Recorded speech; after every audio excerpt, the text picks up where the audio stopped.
Hello everyone, welcome to ओकुल, India के सबसे अफोर्डेबल लर्निंग प्लेटफॉर्म में आप सभी लोगों का एक बार फिर से बहुत बहुत स्वागत है। आइए अपने इस environment by Shankar IAS academy के फुल कोर्स को हम लोग आगे बढ़ाएंगे।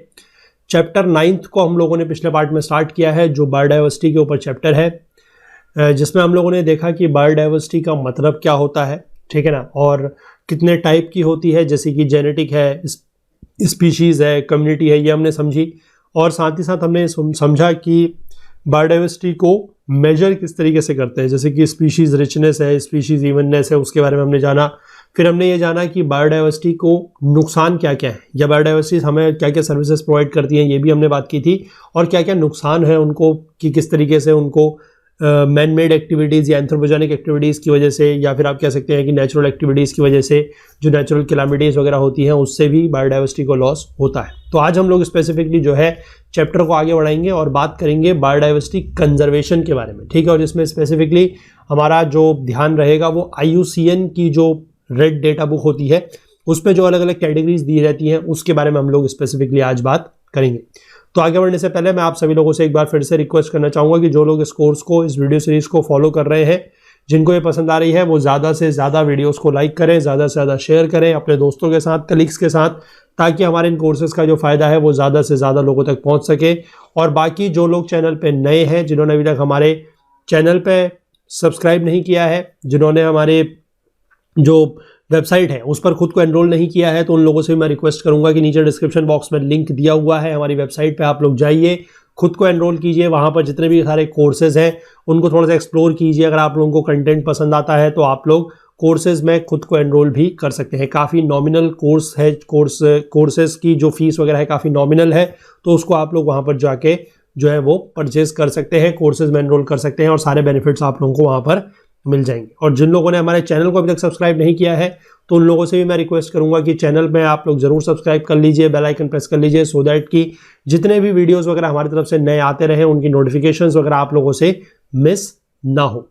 और साथ ही साथ सारे के सारे कोर्सेज जो है हमारी वेबसाइट पर अवेलेबल हैं, और उसी के साथ ये जो कोर्स चल रहा है environment by Shankar IAS academy का, इसका भी जो फुल कोर्स है वो भी हमारी वेबसाइट पर अवेलेबल है। वहाँ पर सारे के सारे वीडियोस, साथ ही साथ chapter wise notes, chapter wise quizzes जो है वो आपको मिल जाएंगे।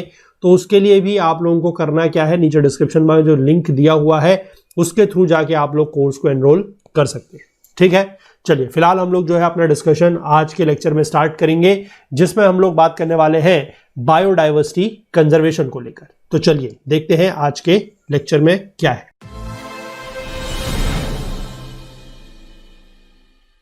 देखिए आज हम बात करने वाले हैं बायोडाइवर्सिटी कंजर्वेशन को लेकर। इसमें क्या है, देखिए, conservation of biological diversity leads to conservation of essential ecological diversity and preserve the continuity of food chains. हमने ये चीज बात की थी, ठीक है ना, किस तरीके से जो बायोडाइवर्सिटी है वो फूड चेन पर इफेक्ट डालती है, या हर एक स्पीशीज जो है वो फूड चेन के लिए कितना ज्यादा जरूरी है, ये हमने बात पिछले लेक्चर में भी की है। और जब हमने पहले अपने चैप्टर 2 में जब फूड चेन, फूड वेब को लेकर बात की है, तो वहां पर भी की है, ठीक है। तो बायोलॉजिकल डाइवर्सिटी को अगर हम लोग कंजर्व करेंगे, अगर हम लोग उसको बचाएंगे, संरक्षित करेंगे, तो उससे क्या फायदा होगा, उससे जो हमारी एसेंशियल इकोलॉजिकल डाइवर्सिटी है वो भी कंजर्व होगी, और साथ ही साथ जो हमारी कंटिन्यूटी ऑफ फूड चेन्स है वो भी बनी रहेंगी। यानी कि हमारी जो फूड चेन्स है उनमें जो अगर कोई स्पीशीज बीच में मान लीजिए गायब हो जाता है, उसको अगर नुकसान होता है, वो स्पीशीज अगर गायब हो जाए, एक्सटिंक्ट हो जाए, तो उससे क्या है कि फूड चेन की जो कंटिन्यूटी है वो ब्रेक हो जाएगी, ठीक है। तो इसीलिए बायोडाइवर्सिटी कंजर्वेशन करने से हमारा क्या होगा कि फूड चेन्स की जो कंटिन्यूटी है वो भी बनी रहेगी। अब इसमें अलग अलग प्रकार के कंजर्वेशन होते हैं, जैसे कि सबसे पहले हम बात करें एक्स सिटू, ठीक है। एक्स सिटू, आप इस वर्ड को बेसिकली अगर ऐसे याद नहीं रख पाते हैं तो इसको ध्यान रखिएगा, ऑफ साइट, ठीक है।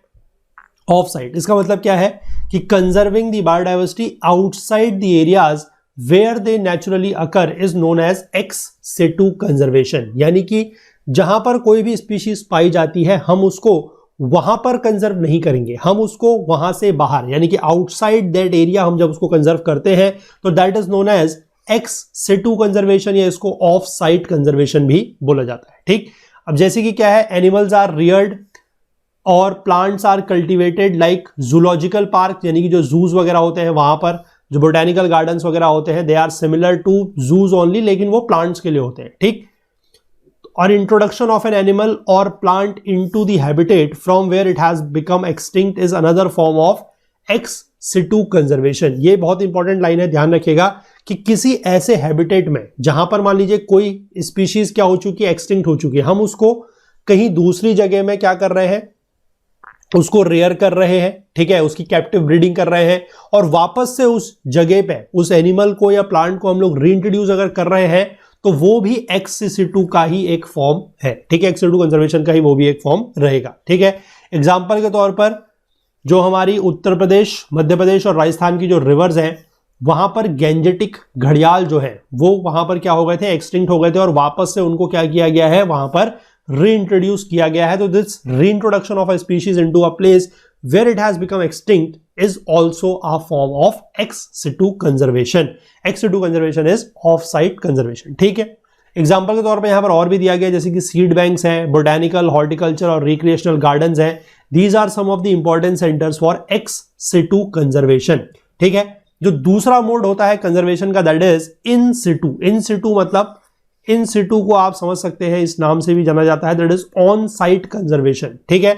यानी कि हम प्लांट्स और एनिमल स्पीशीज को या जो उनकी बायोडाइवर्सिटी है उसको कहां पर कंजर्व कर रहे हैं, उनके ही नेचुरल हैबिटेट में, यानी कि जहां पर वो पाए जाते हैं हम उनको वहीं पर कंजर्व कर रहे हैं, तो उसको बोला जाएगा इन सिटू कंजर्वेशन या फिर ऑन साइट कंजर्वेशन, ठीक है। कुछ एस्टैब्लिश्ड नेचुरल हैबिटेट्स क्या होते हैं ये आप लोगों को नाम पता है, जैसे कि नेशनल पार्क है, सेंचुरीज हैं, बायोस्फीयर रिजर्व्स हैं, रिजर्व फॉरेस्ट है, प्रोटेक्टेड फॉरेस्ट है, ठीक है ना, national park, wild life sanctuaries, ये सारे के सारे क्या है, these are all your in situ conservation sites, ठीक। अब बायोडाइवर्सिटी कंजर्वेशन में कुछ कंस्ट्रेंट्स भी है। कंस्ट्रेंट्स मतलब कुछ बाधाएं भी आती है, जैसे कि low priority for conservation of living natural resources. जो लिविंग नेचुरल रिसोर्सेज है उनकी कंजर्वेशन को लो प्रायोरिटी दी जाती है, यानी कि ज्यादा उसमें प्राथमिकता वगैरह उसको नहीं दी जाती है। दूसरा है लिविंग नेचुरल रिसोर्सेज को हम लोग क्या करते हैं, मॉनिटरी गेन के लिए, अपने आर्थिक फायदे के लिए उनका एक्सप्लॉयटेशन करते हैं, ठीक है। Values and knowledge about the species and ecosystem are inadequate. हमें किसी भी स्पीशीज के बारे में या जो उसका पर्टिकुलर इकोसिस्टम है उसके बारे में जो नॉलेज वगैरह है वो थोड़ा सा कम होती है। अब जब ऑब्वियस सी बात है, जब अगर हमें उसके स्पीशीज को क्या चीज पसंद है, क्या चीज नहीं पसंद है, किस तरीके के इकोसिस्टम में वो रहना चाहता है या रह सकता है, ठीक है, किस प्रकार के इकोसिस्टम में वो अडेप्ट कर सकता है, अगर हमें ये सारी की सारी इंफॉर्मेशन नहीं होगी, नॉलेज नहीं होगी, तो हम उसका प्रॉपर तरीके से क्या है, प्रॉपर तरीके से उसका कंजर्वेशन नहीं कर सकते, ठीक। साथ ही साथ unplanned urbanisation and uncontrolled industrialisation, ये तो एक तरीके से हमने बात करी ही थी, पिछले लेक्चर में भी हमने बात करी थी कि किस तरीके से इसकी वजह से क्या हो रहा है कि हैबिटेट डिस्ट्रक्शन वगैरह हो रहा है और कंजर्वेशन की जरूरत बढ़ रही है, ठीक। इसके बाद यहां पर थोड़ा सा बोटेनिकल गार्डन के बारे में दिया गया है, उसको हम लोग देख लेते हैं। बोटेनिकल गार्डन क्या है, it refers to the scientifically planned collection of living trees, shrubs, herbs, climbers and other plants from various parts of the world, ठीक है। बोटेनिकल गार्डन आप लोगों को ध्यान रखना है, इट इज फॉर प्लांट्स, ये प्लांट्स के लिए है, ठीक, मतलब फ्लोरा के लिए है, ठीक है। तो यहां पर हम लोग बेसिकली क्या करते हैं, जो लिविंग ट्री, श्रब्स, हर्ब्स वगैरह हैं, क्लाइंबर्स, अदर प्लांट्स हैं, इनको हम लोग साइंटिफिक तरीके से इनका कलेक्शन यहां पर करते हैं, ठीक है। बोटेनिकल गार्डन्स का पर्पस क्या है, to study the taxonomy as well as growth of plants. Taxonomy मतलब जो इनका क्लासिफिकेशन वगैरह होता है उसको, और जो प्लांट की ग्रोथ है उसको हम लोग क्या कर सके, स्टडी कर सके, मतलब एक तरीके से आप कह सकते हैं कि रिसर्च पर्पस यहां पर है इसका, ठीक। To study the introduction and acclimatisation process of exotic plants. Exotic plants मतलब जो नेटिव नहीं है, ठीक है, यानी कि जो यहाँ के प्लांट नहीं है, जिनको आप कह सकते हैं विदेशी प्लांट्स है, ठीक। तो उनका इंट्रोडक्शन और उनका एक्लिमेटाइजेशन। एक्लिमेटाइजेशन मतलब वो किस तरीके से अपने को यहाँ के आदी बना रहे हैं, यहाँ के एनवायरनमेंट के आदी बन रहे हैं, बना रहे हैं अपने आप को, उसको बोला जाता है एक्लिमेटाइजेशन प्रोसेस, ठीक। इसके बाद ये एक जर्म प्लाज्म कलेक्शन की तरह भी काम करता है। It helps in the development of new hybrid, कुछ नए हाइब्रिड प्रजाति के प्लांट्स वगैरह का डेवलपमेंट भी यहाँ पर होता है बॉटनिकल गार्डन में। और साथ ही साथ it augments the conserving rare and threatened species, जो रेयर और थ्रेटेंड स्पीशीज है उनके कंजर्वेशन में भी ये हेल्प करता है, ठीक है। इसके बाद इसी का जो एक आप कह सकते हैं करस्पॉन्डिंग एक प्लेस है जो कि एनिमल्स के लिए है, ठीक है, एनिमल्स के लिए है, या फिर आप कहेंगे फौना के लिए है, दैट इज जूज। यानी कि उसको जूलॉजिकल गार्डन भी बोला जाता है, ठीक है। बॉटेनिकल गार्डन एंड जूस को आप फुल फॉर्म अगर इसका देखेंगे that will be zoological gardens, ठीक। इसमें क्या है, it is an establishment whether stationary और मोबाइल, स्टेशनरी भी हो सकता है, मोबाइल भी हो सकता है, मतलब एक जगह पर भी हो सकता है या फिर चलता फिरता भी हो सकता है, जहां पर captive animals are kept for exhibition to the public, ठीक है, and includes a circus and rescue centres but does not include an establishment of a licensed dealer in captive animals, ठीक है। जो सेंट्रल जू अथॉरिटी है उसने इस definition को दिया है कि किस तरीके से जूलॉजिकल गार्डन को हम लोग डिफाइन कर सकते हैं। इनिशियल पर्पस जो जूस का था वो क्या था, एंटरटेनमेंट के लिए, यानी कि उसको हम लोगों ने मनोरंजन के लिए बनाया था। Over the decades juice have got transformed into centres for wild life conservation and environmental education, और धीमे धीमे क्या है कि इनका जो पर्पस है वो चेंज हुआ है, और ये अब सिर्फ और सिर्फ एंटरटेनमेंट के लिए तो हालांकि अभी भी यूज किए जाते हैं, लेकिन उससे ज्यादा जो इनका बड़ा पर्पस है वो वाइल्ड लाइफ को कंजर्व करना और एनवायरमेंटल एजुकेशन के लिए इसका पर्पस ज्यादा हो गया है, ठीक है।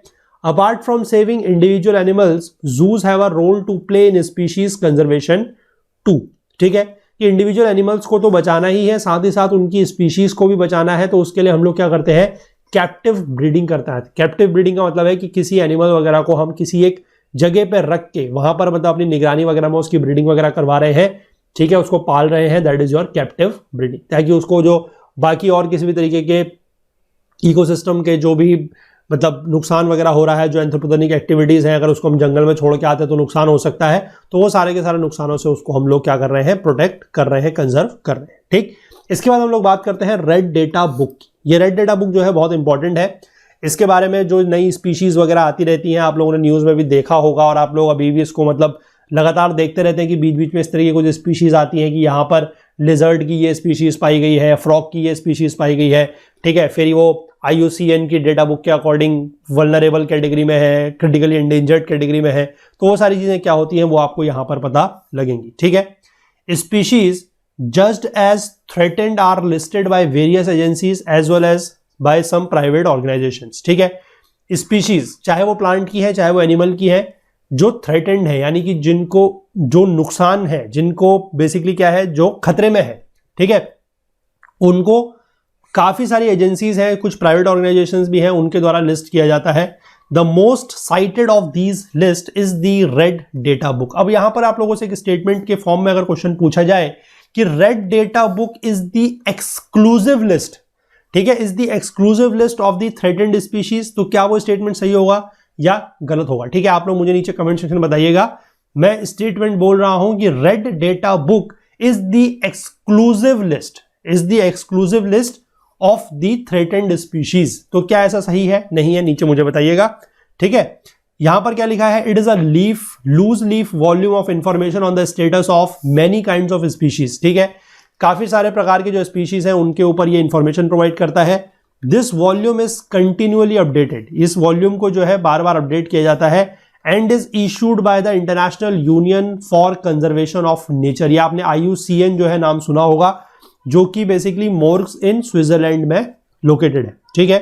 अब इसका नाम रेड क्यों दिया गया है, क्योंकि रेड आपको पता है is a symbol of danger, ठीक है, that the species both plants and animals presently experience through out the globe. तो जिस भी स्पीशीज को बेसिकली नुकसान पहुंच रहा है, खतरा है, तो डेंजर का साइन क्या होता है, सिंबल, इसलिए इसका नाम दिया गया है red data book. Red data book जो है वो पहली बार इशू की गई थी 1966 में by the IUCN special survival commission as a guide for formulation, preservation and management of species listed, कि जो भी इसमें स्पीशीज लिस्ट की गई हैं उनको लेकर कुछ प्लान्स वगैरह फॉर्मुलेट करने हैं, उनकी प्रिजर्वेशन मैनेजमेंट को लेकर एक गाइड प्रोवाइड करें, मतलब उनको एक गाइडेंस दे, उसके लिए बेसिकली ये जो IUCN का स्पेशल सर्वाइवल कमीशन था उसने 1966 में पहली बार ये रेड डेटा बुक जो है वो इशू की थी, ठीक है। इस बुक में स्पीशीज क्या इंफॉर्मेशन क्या होती है, information for endangered mammals and birds are more extensive than for other groups of animals and plants, ठीक है, मतलब होने को तो इसमें सारे एनिमल्स और प्लांट्स वगैरह होते हैं, लेकिन जो endangered mammals और birds हैं उनकी इंफॉर्मेशन जो है वो ज्यादा एक्सटेंसिव इसमें रहती है, ठीक है। Coverage is also given to less prominent organisms facing extinction, जो कम प्रोमिनेंट ऑर्गेनिजम्स हैं जो एक्सटिंक्शन फेस कर रहे हैं उनकी भी इंफॉर्मेशन इसमें हालांकि होती है, ठीक। इसमें कुछ पिंक पेजेस हैं। Pink pages in this publication include the critically endangered species. ये आप लोगों के लिए थोड़ा सा इंफॉर्मेशन है जिसको आप याद रख सकते हैं कि पिंक पेजेस जो है वो क्रिटिकली एंडेंजर्ड स्पीशीज के हैं, और जैसे जैसे स्टेटस स्पीशीज का चेंज होता रहता है न्यू पेजेस जो है वो सब्सक्राइबर्स को सेंड किए जाते हैं। ग्रीन पेजेस भी हैं। ग्रीन पेजेस का मतलब क्या है, ये ऐसे स्पीशीज के लिए यूज किए जाते हैं जो पहले एंडेंजर्ड थे लेकिन अब जो है वो एंडेंजर्ड नहीं है, वो रिकवर कर चुके हैं और now they are no longer threatened, मतलब अब वो खतरे से बाहर है। ठीक है, वो उनके लिए ग्रीन पेजेस है। जो क्रिटिकली एंडेंजर्ड है उनके लिए पिंक पेजेस है। ठीक, with passing time the number of pink pages continue to increase. अब जैसे जैसे समय बीतता गया है तो पिंक पेजेस जो है वो बड़े हैं। पिंक पेजेस बड़े हैं का मतलब क्या है कि जो क्रिटिकली एंडेंजर्ड स्पीशीज है वो बड़े हैं। ठीक है, क्रिटिकली एंडेंजर्ड स्पीशीज बड़े हैं और there are pitifully few green pages, यानी कि ग्रीन पेजेस की संख्या कम है। ठीक है, ये बड़ी पिटीफुल बात है, मतलब ये एक तरीके से आप कह सकते हैं कि दयनीय स्थिति है। क्यों? क्योंकि ग्रीन पेजेस बढ़ने का मतलब क्या होता कि हमारे जो स्पीशीज खतरे से बाहर आ चुके हैं वो बढ़ रहे हैं, लेकिन ऐसा नहीं हो रहा है। ठीक है, तो ग्रीन पेजेस की संख्या कम हो रही है, पिंक पेजेस की संख्या जो है वो बढ़ रही है। ठीक है, अब यहां पर पूरा का पूरा आप लोगों की बुक में भी एक इस तरीके का डायग्राम दिया गया है, तो यहां पर मैंने दिया है ये पूरा का पूरा इसी की जो कैटेगरीज है वही है कि सारी के सारी स्पीशीज, उसमें से कुछ स्पीशीज जो है वो इवेल्युएटेड नहीं होती है। ठीक, उसके बाद जितनी भी स्पीशीज इवेल्युएट की जाती है वो अलग अलग कैटेगरी में है, जैसे कि डाटा डेफिशिएंट क्या होता है ये सारे के सारे भी हम देखेंगे, least concerned, near threatened, vulnerable, endangered, critically endangered, extinction in wild और एक्सटिंक्ट। ठीक है, इनके बारे में हम लोग जो है करके यहाँ पर देखेंगे। क्राइटेरिया दिया गया है कि इनकी पॉपुलेशन अगर कम हो रही है, इनका जो ज्योग्राफिक रेंज है वो रिस्ट्रिक्ट होता जा रहा है, सीमित होता जा रहा है। स्मॉल पॉपुलेशन साइज है वो भी डिक्लाइन कर रहा है, वेरी स्मॉल और रेस्ट्रिक्टेड इनकी पॉपुलेशन है, और एक्सटिंक्शन की प्रोबेबिलिटी कि ये कौन सी स्पीशीज जो है वो एक्सटिंक्ट हो सकती है, उसके कितने नंबर वगैरह बचे हैं, ये सारे के सारे क्राइटेरिया के आधार पर इनको जो है क्रिटिकली एंडेंजर्ड, एंडेंजर्ड और वल्नरेबल कैटेगरीज में रखा जाता है। ठीक, तो अब यहां पर एक एक करके जितनी भी कैटेगरीज मैंने आपको दिखाई है स्टार्टिंग फ्रॉम द एक्सटिंक्ट, उसके बारे में हम लोग बात करते हैं ये क्या है। ठीक है, देखिए सबसे पहला है एक्सटिंक्ट। किसी भी टेक्सॉन को एक्सटिंक्ट माना जाएगा। टेक्सॉन इज नथिंग बट आपके एक तरीके की स्पीशीज मान सकते हैं या उसकी कुछ नंबर ऑफ पॉपुलेशन मान सकते हैं, दैट इज टेक्सॉन। ठीक है, ये थोड़ा सा टेक्निकल टर्म है, इससे आपको परेशान होने की जरूरत नहीं है। एक्सटिंक्ट कब माना जाएगा? एक्सटिंक्ट मतलब होता है विलुप्त। ठीक, when there is no reasonable doubt that the last individual has died. ये सबसे इंपॉर्टेंट पॉइंट है। ठीक है, कि जब कोई भी डाउट ना हो, कोई रीजनेबल डाउट ना हो कि जो लास्ट इंडिविजुअल है वो भी मर चुका है, यानी कि ऐसी स्पीशीज या ऐसी टेक्सॉन आप कहें जिसकी एक भी इंडिविजुअल नहीं बचा है। ठीक है, एक भी इंडिविजुअल, मैं स्पीशीज की बात नहीं कर रहा हूं, एक भी इंडिविजुअल नहीं बचा है, दैट इज योर एक्सटिंक्ट। जैसे कि आज की डेट में अगर हम बात करें डायनासोर, तो डायनासोर आज एक भी नहीं है। ठीक है, एक भी डायनासोर अवेलेबल नहीं है, तो हम क्या कहेंगे कि डायनासोर क्या हो चुका है? एक्सटिंक्ट हो चुका है। ठीक, a taxon is presumed extinct when exhaustive surveys is known and और expected habitat at appropriate times, यानी कि diurnal, seasonal, annual throughout its historic range है fail to record an individual. और अब हम कैसे मानेंगे कि कोई भी इंडिविजुअल जो है या फिर जो लास्ट इंडिविजुअल है वो मर चुका है? उसके लिए पूरे का पूरा जो एग्जॉस्टिव सर्वे है वो किया जाता है। ठीक है, जहां पर भी उसका एक्सपेक्टेड हैबिटेट है, यानी कि जहां पर भी वो हिस्टोरिकल टाइम से रह रहा था कोई भी स्पीशीज, तो वहां पर पूरी तरीके से क्या किया जाएगा? एग्जॉस्टिव सर्वे किया जाएगा। डायरनल यानी कि दिन में भी उसको ढूंढा जाएगा, रात में भी ढूंढा जाएगा, हर सीजन में उसको ढूंढा जाएगा। ऐसा नहीं है कि अगर 15 दिन तक आपको कोई स्पीशीज नहीं दिखता तो आप कह देंगे कि हाँ ठीक है ये मर चुका है या एक्सटिंक्ट हो चुका है, ऐसा नहीं है। ठीक है, काफी ज्यादा एक्सहॉस्टिव उसका सर्वे किया जाता है, और जब कोई भी रीजनेबल डाउट ना रह जाए, ठीक है, नो रीजनेबल डाउट रह जाए कि जो लास्ट इंडिविजुअल है वो भी एक्सटिंक्ट हो चुका है, मर चुका है, तभी हम कहेंगे कि ये टेक्सॉन क्या हो चुका है? एक्सटिंक्ट हो चुका है। ठीक, इस बात को बिल्कुल अच्छे से ध्यान रखिएगा। इसके बाद जो अगली कैटेगरी है that is extinct in the wild. इसका मतलब क्या है? ये पूरी तरीके से एक्सटिंक्ट नहीं है लेकिन वाइल्ड में एक्सटिंक्ट हो चुका है। इसका मतलब क्या है? देखिए, a taxon is extinct in the wild when it is only known to survive in cultivation, in captivity or as a naturalized population or populations well outside the past range।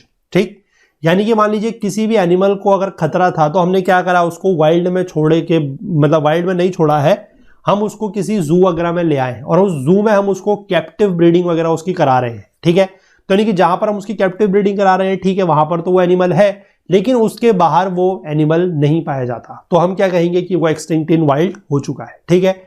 फिर ये भी वही बात है कि taxon is presumed extinct in the wild when exhaustive surveys in known and और expected habitat at appropriate times, diurnal, seasonal, annual, throughout its historic range have failed to record an individual. यानी कि वो किसी और जगह पर नहीं पाया जा रहा है, जहां पर हमने उसको कैप्टिव करके ब्रीड करा रहे हैं वहां पर वो पाया जाता है, ठीक है। That is extinct and extinct in the world. I hope ये चीजें जो है आप बिल्कुल समझ चुके हैं। एक्सटिंक्ट का मतलब तो है कि एक भी इंडिविजुअल नहीं है, हमारे पास किसी जू में भी नहीं है, ठीक। लेकिन एक्सटिंक्ट इन द वाइल्ड का मतलब क्या है कि जू वगैरह में हमने जहां पर उनकी कैप्टिव ब्रीडिंग करवा रहे हैं वहां पर है, लेकिन ओवरऑल जो वाइल्ड रीजन है या उसके बाहर का जो रीजन है कैप्टिविटी के बाहर वो नहीं पाया जाता, ठीक।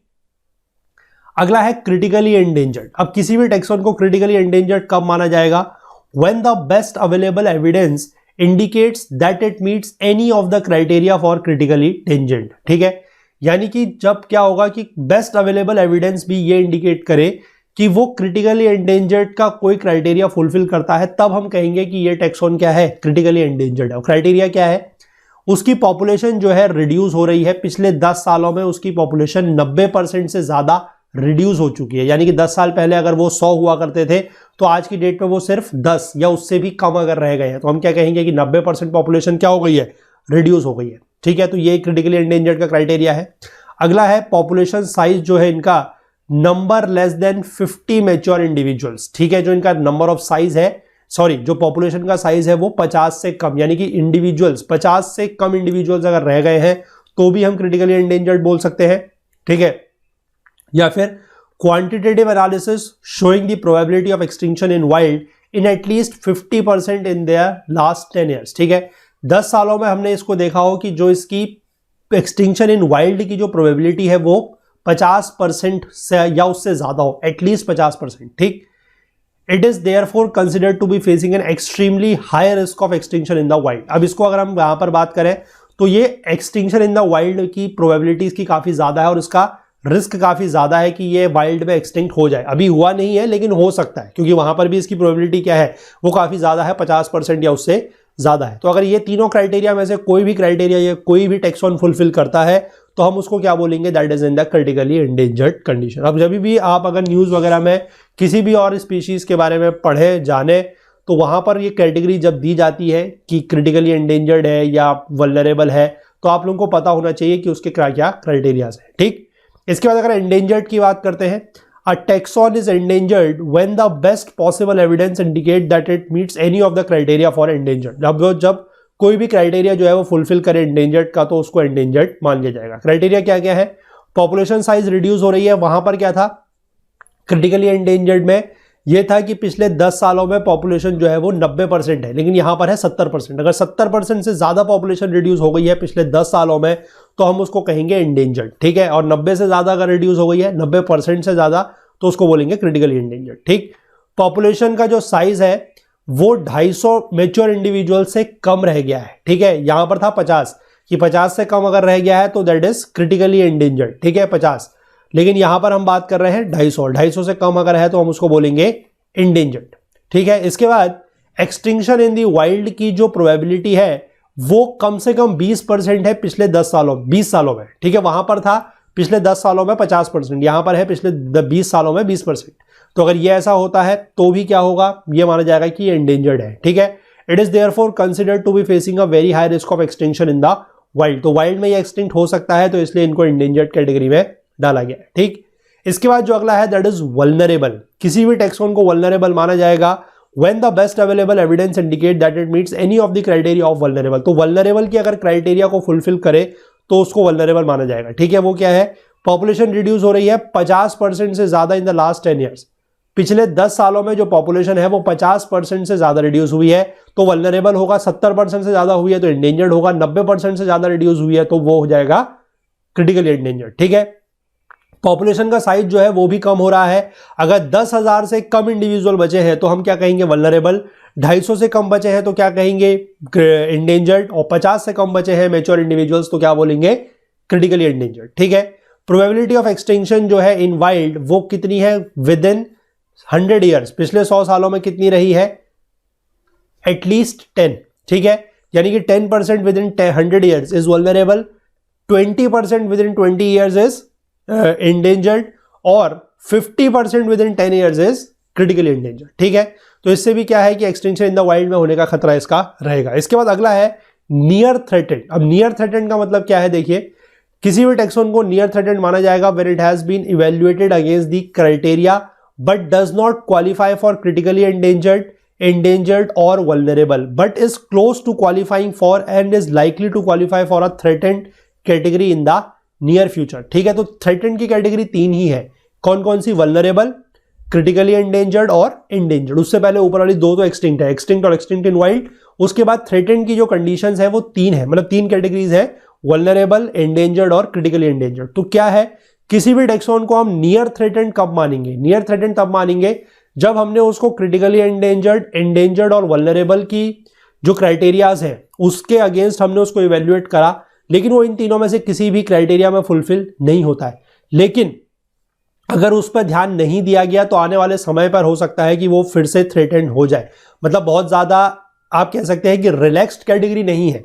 नियर थ्रेटेंड में क्या है कि अगर अभी ये थ्रेटेंड नहीं है लेकिन आगे आने वाले समय पर अगर इस पर ध्यान नहीं दिया गया तो ये थ्रेटेंड हो सकता है। ठीक है, अगला है लीस्ट कंसर्न। लीस्ट कंसर्न क्या है, a taxon is least concern when it has been evaluated against the criteria and does not qualify for critically endangered and vulnerable और नियर थ्रेटेंड।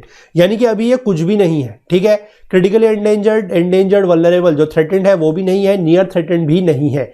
इसके widespread and abundant taxa are included in this category. जैसे आज की date में अगर आप बात करते हैं, जो डॉग्स है, डॉग्स आज की डेट में क्या है, दे आर लीस्ट कंसर्न। ठीक है, आपको पता है गली मोहल्ले में, घर में, हर जगह पाया जाता है।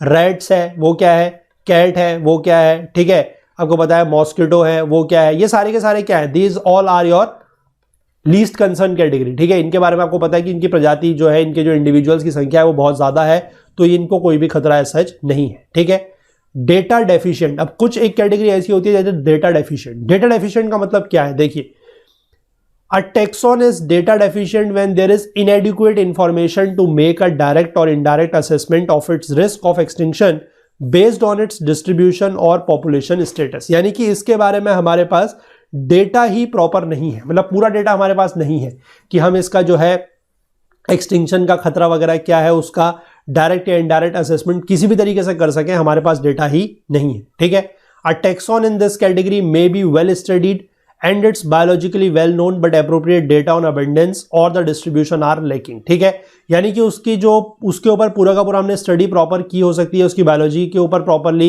स्टडी की हो सकती है, बायोलॉजी वेल नोन हो सकती है, लेकिन वो कितनी स्पीशीज उसकी पाई जाती है, कहाँ कहाँ पर पाई जाती है, उसको लेकर हमारे पास डेटा नहीं है। तो हम ये नहीं कह सकते कि हाँ इसकी जो प्रजाति है वो 50 इंडिविजुअल से कम है या 10,000 इंडिविजुअल से कम है या ज्यादा है, हम नहीं पता। ठीक है, तो इसलिए उसको बोला जाएगा डेटा डेफिशिएंट। तो डेटा डेफिशिएंट जो है is therefore not a category of threat. Listing of taxa in this category indicates that more information is required and acknowledges the possibility that future research will show that threatened classification is appropriate. तो इसमें basically क्या है कि ये threat की category नहीं है, क्योंकि थ्रेट की कैटेगरी कब होगी, जब हमें पूरा उसके बारे में डेटा पता होगा कि हाँ इस टैक्सोन की इतनी ही प्रजाति या जो इतने ही इसके इंडिविजुअल्स हैं वो पाए जाते हैं और कहाँ कहाँ पर पाए जाते हैं वो भी हमें पता है। लेकिन हमें जिसके बारे में पता ही नहीं है हम उसके बारे में क्या बोलेंगे। ठीक है ना, तो अगर कोई टैक्सा ऐसा है, कोई टैक्सोन ऐसा है जिसको हमने डेटा डेफिशिएंट कैटेगरी में डाला है, तो उसका मतलब वो थ्रेट है, उसको ऐसा नहीं है। इसका मतलब क्या है कि उसके लिए हमें और ज्यादा इंफॉर्मेशन की जरूरत है और आने वाले समय में जब फ्यूचर में रिसर्च की जाएगी प्रॉपर, तो ऐसा हो सकता है कि थ्रेटेंड क्लासिफिकेशन जो है वो फिर उसका प्रॉपरली पता लग जाए कि कितने इंडिविजुअल्स हैं, कहाँ कहाँ पर हैं, तब फिर उसका कंजर्वेशन वगैरह जो है वो हो सकता है। ठीक है, इसके बाद एक कैटेगरी है that is not evaluated. Not evaluated का मतलब है जिसको अभी तक हमने इवेल्युएट ही नहीं करा है, किसी भी क्राइटेरिया के अगेंस्ट उसको इवेल्युएट नहीं किया गया है, दैट इज नॉट इवेल्युएटेड। ठीक है, तो नॉट इवेल्युएटेड का मतलब भी उसके बारे में आप ये नहीं कहेंगे कि डेटा डेफिशिएंट है, हमने उसको इवेल्युएट करा ही नहीं है। ठीक है, that is your not evaluated. तो उसके बारे में खतरा वगैरह क्या है और ये सब चीजें हम नहीं बता सकते। ठीक, तो लीस्ट जो रेड लिस्ट कैटेगरीज है उसमें थ्रेटेंड मैंने आपको बताया 3 है, that is critically endangered, vulnerable.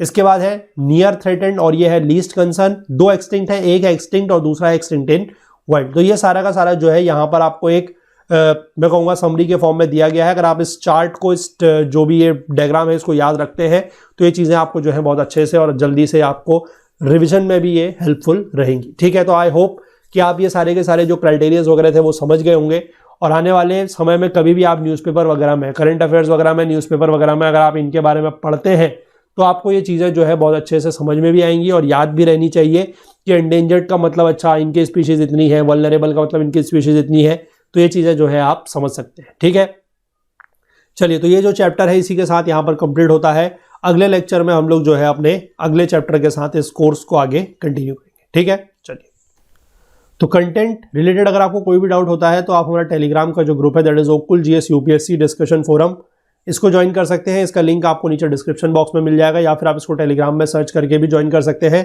या फिर आप वीडियोस के नीचे जो कमेंट सेक्शन है वहां पर भी अपने जो डाउट्स वगैरह हैं, अपने जो फीडबैक्स वगैरह है वो हमें दे सकते हैं। इस पूरे के पूरे वीडियो कोर्स का जो फुल कोर्स है वो हमारी वेबसाइट पर अवेलेबल है। वहां पर आपको सारे के सारे वीडियो, साथ ही साथ chapter wise notes, chapter wise quizzes जो है वो मिल जाएंगे। तो उसके लिए आपको करना क्या है, जो नीचे डिस्क्रिप्शन बॉक्स में लिंक दिया हुआ है उसके थ्रू जाके आप लोग कोर्स में एनरोल कर सकते हैं और ये सारे बेनिफिट्स, और वहां पर एक बड़ा बेनिफिट ये है कि आपको एड फ्री कंटेंट, बिना किसी एडवर्टाइजमेंट वगैरह की चीज़ें जो है वो देखने को मिल जाएंगी। अगर आप कोर्स को एक्सेस करने में या कोर्स को परचेस करने में कोई भी टेक्निकल क्वेरी फेस करते हैं तो आप हमसे व्हाट्सएप के थ्रू इस नंबर पर या फिर जो हमारी ईमेल आईडी है दैट इज support@okul.co उस पर कांटेक्ट हमसे कर सकते हैं। बाकी हमसे ज़्यादा जुड़ने के लिए आप हमें फेसबुक पे, इंस्टाग्राम पे, लिंक्डइन पे और ट्विटर पर भी फॉलो कर सकते हैं। तो मिलेंगे अगले लेक्चर में नए चैप्टर के साथ। तब तक के लिए अपना बहुत बहुत ध्यान रखिएगा।